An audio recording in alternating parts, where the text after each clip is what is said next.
ये जो कर्मों की फिलॉसफी है, कर्मों की फिलॉसफी पूछी ना, इसलिए बता रहा हूँ। सबसे पहला ग्रंथ कर्मों का लिखा गया, आत्मा का नहीं लिखा गया। पहला ग्रंथ कौन सा है? काय का वर्णन है उसमें।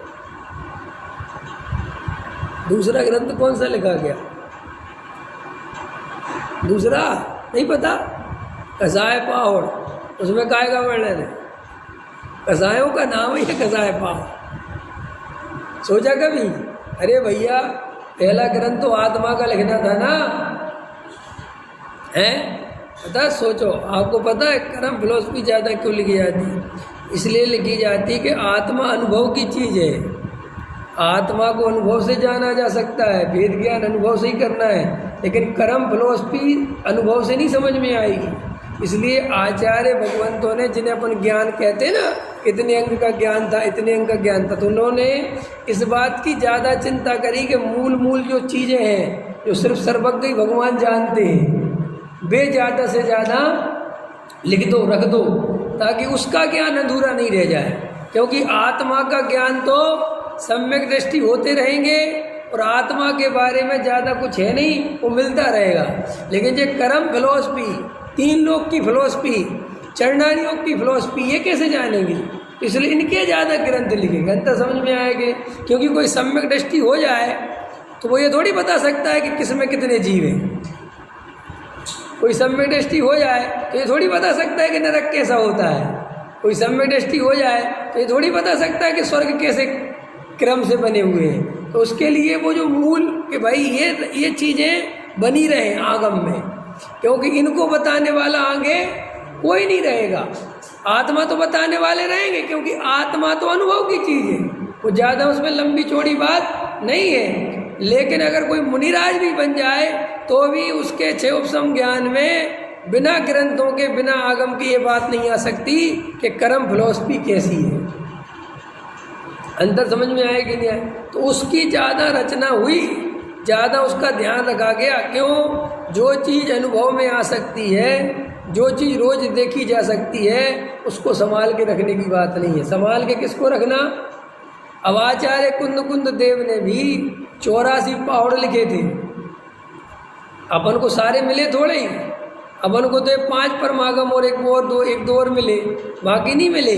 तो उसमें ऐसा कहते हैं कि उन्होंने भी बहुत कर्मों का वर्णन किया था बाकी के पाहुड़ों में।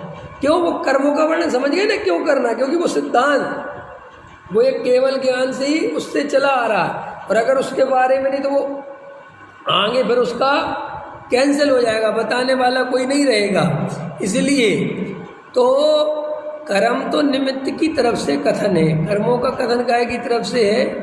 निमित्त। और देखो भैया, मैं तो बहुत सारे लोगों को देखता हूँ जो ये मेरा प्रवचन सुन रहे हैं, उनसे भी कह रहा हूँ, जो बाद में भी सुनते उनसे भी कह रहा हूँ, देखो शांति से बैठ के उन बातों में तो उलझो ही मत जिनकी कोई कीमत नहीं है। कोई कीमत है, देखो इन बातों की कोई कीमत नहीं है। ये क्रिया ऐसे क्यों, ये परंपरा ऐसे क्यों, ये चीज़ ऐसी क्यों, कुछ नहीं, छोड़ो इन सब बातों को। हम लोगों को जो वर्तमान में समय मिला है, इसमें सिर्फ 2 बातें समझो, एक आत्मा को समझो और एक परद्रव्य को समझो। और मैं आत्मा हूँ, मैं शरीर नहीं हूँ, मैं संयोगों वाला नहीं हूँ, मैं करता धरता नहीं हूँ, ये निर्णय करो, एक बात। दूसरी बात, चिंता मत करो, धर्म के नाम पर चिंता मत करो, संसार के नाम पर चिंता मत करो। कोशिश करो आनंद से रहो, निर्भर रहो, ज़्यादा से ज़्यादा निर्विकल्प रहो। ज़्यादा से 5 मिनट मिले तो 5 मिनट ध्यान करो, 10 मिनट मिले तो 10 मिनट ध्यान करो, 15 मिनट मिले तो 15 मिनट ध्यान करो। ये मत सोचो कि 5 मिनट में क्या होता है, 10 मिनट में क्या होता है, ये बिल्कुल व्यर्थ की बातें हैं। जितना आनंद ले सको उतना आनंद लो, कोई डरो मत, घबराओ मत। भोजन में ऐसा है, भोजन के प्रति, इसके प्रति, उसके प्रति, किसी के प्रति कोई द्वेष नहीं, कोई। हमें जो राग है उस राग को स्वीकार करो, जो अंदर कसाय भरी पड़ी उनको स्वीकार करो। बिल्कुल मत डरो कि ये कसाय क्यों है, कुछ नहीं है। वे सब कसाय अपने क्रम से, अपने काल में, अपने योग में जाएंगी। तुम बस उनमें एकत्व मत करो, भेद ज्ञान रखो। मोक्ष मार्ग की भी चिंता सिर पे भार लेके मत करो। आत्मा की धर्म की संयोगों की कोई चिंता मत करो। देखो ये जीवन आनंद से रहने के लिए मिला है, दुखी रहने के लिए नहीं मिला है, राग देश करने के लिए नहीं मिला है, मरे जा रहे ये रिश्तेदार को छोड़ो। आप प्रयोजनभूत चीज़ों से कम दिमाग लगाओ। प्रयोजनभूत तत्व आत्मा है और ज़्यादा से ज़्यादा लोग की भी चिंता कम से कम करो। ऐसा मत सोचो चिंता करे बिना काम नहीं बनेगा, छोड़ो ये सब बातें। जितनी चिंता करोगे वहाँ पे ना तो काम बनते ना बिगड़ते, तुम्हारी आकुलता बढ़ती है। अरुण जी समझ में आया? भेद ज्ञान करो, आनंद से रहो, समाधि की तैयारी करो। समाधि की तैयारी माने आनंद की तैयारी, समता भाव की तैयारी, और कुछ नहीं है। व्यर्थ की चीज़ों में उलझने से कुछ नहीं है। कर्म फिलोसफी यहाँ अपन पढ़ रहे हैं, ये भी अपने को निर्णय कराती है कि परद्रव्य तेरा बिगाड़ सुधार कुछ नहीं करता। तेरा निमित्त की तरफ से भी अगर तुझे समझना है तो वो तेरा स्वयं का ही कर्म का उदय है, अन्य जीव का तो कोई लेना देना। इसलिए अन्य जीवों से तो राग द्वेष करने से छोड़ दो। और कर्म जड़ है तो जड़ से तो राग द्वेष वैसे ही नहीं करना, क्योंकि वो तो बेचारा कुछ लाल बत्ती से राग द्वेष करना कि नहीं करना। लाल बत्ती तो समझते ना, ग्रीन लाइट रेड लाइट, तो जब पुलिस वाले खड़े होते तब राग द्वेष होता है। लेकिन ग्रीन लाइट वाले जब लाइट जलती तो राग द्वेष, देखा आपने कभी? पुलिस वाला खड़ा हो ना तो गुस्सा आती है, यार उनको निकाल ही जा रहा है 2 मिनट, क्योंकि पुलिस वाला भी रागी है। आप देखना कभी भी ये नोट करना, पुलिस वाला रागी द्वेषी होने से उसका दिमाग चलता है, उसको लगता है अभी यहाँ ज़्यादा आ रहा है तो वहाँ के ज़्यादा निकालता रहता है।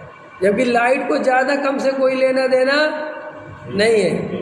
20 मिनट 20 सेकंड की है, चाहे एक भी निकलने वाला नहीं हो, 20 सेकंड बाद खुल जाएगी, बंद हो जाएगी।